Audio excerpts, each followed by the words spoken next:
We're here in downtown Cancun, where thousands of locals and NGOs have gathered to mobilize for climate justice. They're marching down this street here as the UNFCCC Climate Change Conference continues this week.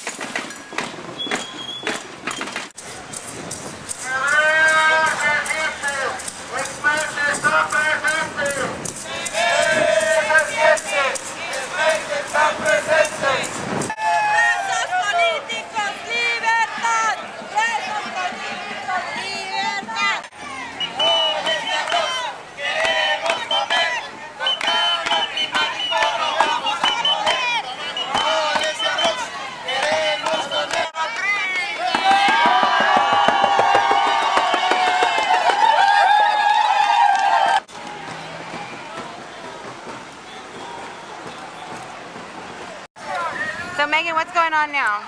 Well, we've been marching with hundreds of locals and people from all across Central and South America and various non-governmental organizations for about 3 kilometers now, and it seems like we're approaching the end, so we're going to be trying to go get some interviews.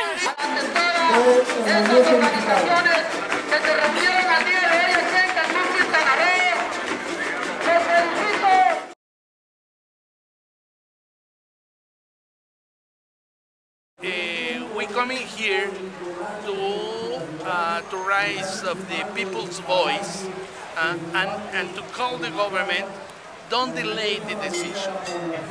If they delay the decisions, the life of millions of people is in their hands, and they will be the responsibility of these deaths. Well, in Cancun, you have all the world's governments who are supposed to make a decision to cut emissions of greenhouse gases that are killing the planet. And we're outside here today on the street with all these Mayan communities who came from their nearby region. This is Mayan territory, and their corn crops are being killed by drought and hurricanes and floods and forest fires, and they've come here to also demand cuts in greenhouse gas emissions, commitments, not just pledges, and also that their rights are ensured in any decisions that are made here. So Oxfam's joined partners and alliances from across the Latin America region in a really colourful march here today to make our voice heard about our demands for urgent action on climate change. So as you can see behind me, we have these traditional Mexican puppets which are called mojigangas. We have 4 farmers, 2 men, 2 women, and a giant corn on the cob maize, and it's basically a representation of traditional Mexican farming, because for Oxfam our main message here at the COP is about the impact of climate change on people living in poverty, and what we're trying to draw attention to is the fact that poor people are hit first and they're hit worst by climate change, and that's one of the key reasons why urgent action on climate change needs to be taken.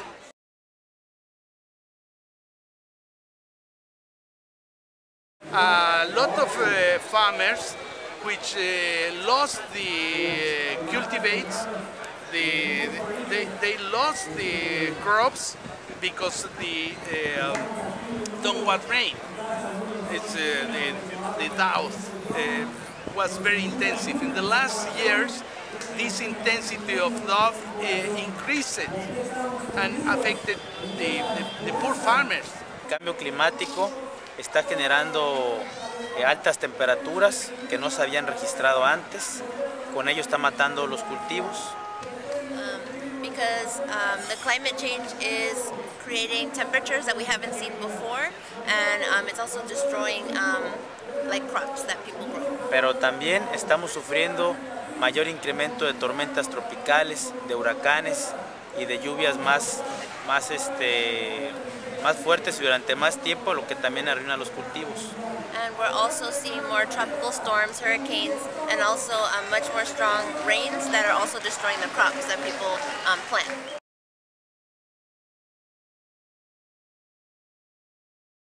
Well, what we hope it looks like is that all the countries that were parties to the Kyoto Protocol make a second commitment to that for another round of cuts. The biggest thing is those emission cuts in the commitments form have to be made. And then, of course, the financing, the technology needs to start now. And then all those decisions need to be taken in the context of a human rights framework, and of course indigenous peoples are very mobilized to ensure that theirs will happen. Particularly what we're campaigning for at this COP is the urgent establishment of a fair climate fund, which will ensure that climate finance will reach the poorest people first, those who most need support to adapt to the impacts of climate change. And we're also trying to raise awareness of the impact on women especially, because women are always adversely impacted. They're first and worst impacted by climate change, and so we want to make sure that they're considered when the negotiations are agreeing decisions this week.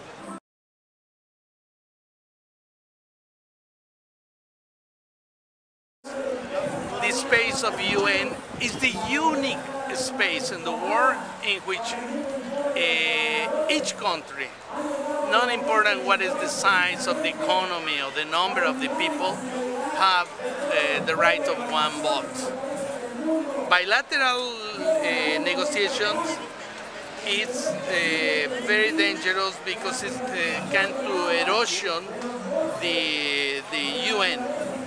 And UN is the unique forum in the world in which need to conduct the negotiations.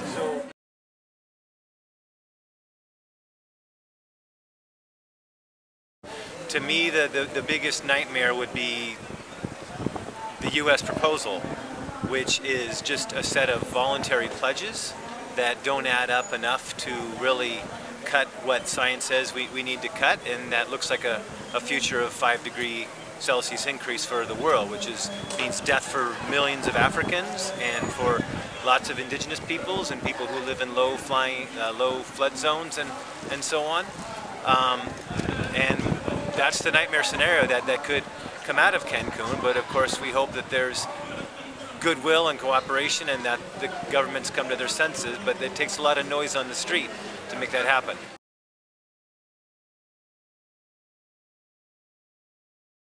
3. 3, okay. 5. ¿Nada concreto? No, nada. Well, he thinks about the negotiations inside in COP16. He doesn't think it's going to be anything, any result, any concrete. This thing's a roller coaster, and you never know. That's why it all comes down to the last minute.